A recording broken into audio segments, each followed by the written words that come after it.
I'm Andrew Boris. I'm Cole Pearsall. And we did Improving American Education for our topic. Introduction.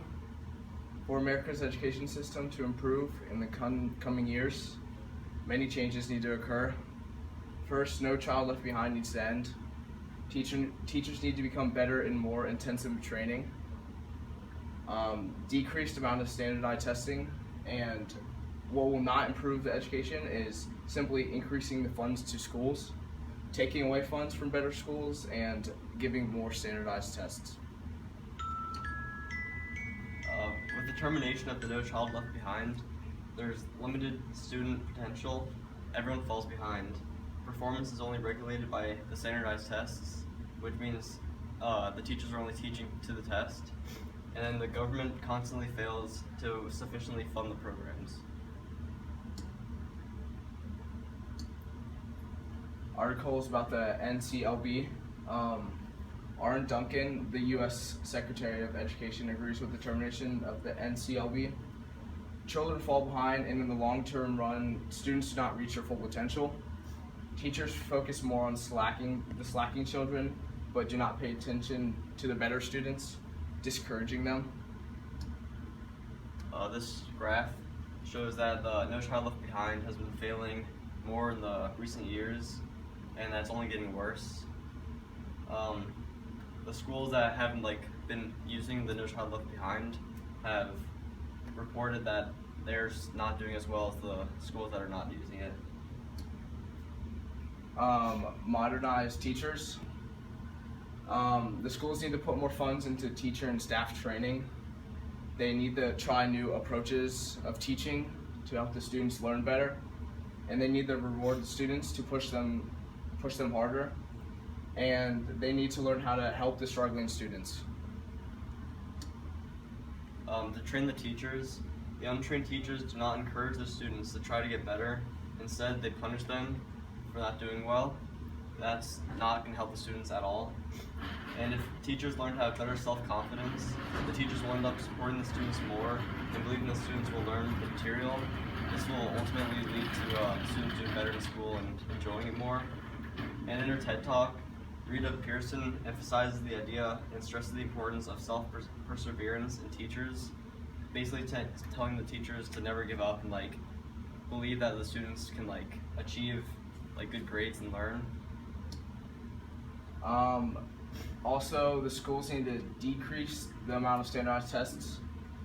Less tests, more learning.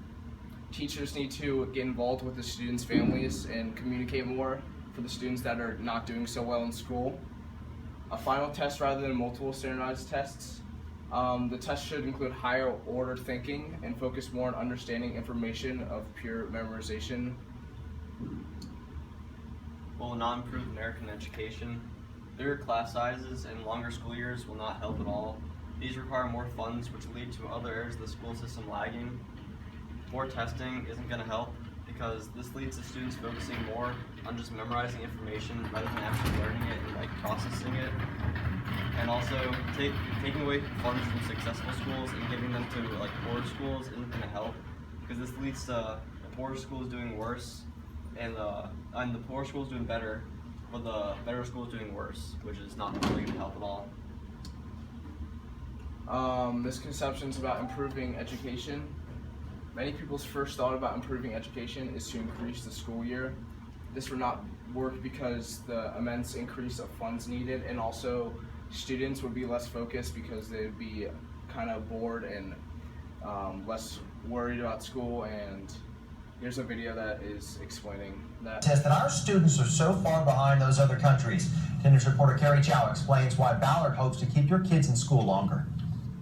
This is how they do it in China. This is video shot in eastern China by Southwest Middle School music director Keith Ballard. While it looks as precise as military training, it's actually Chinese middle school students doing running exercises.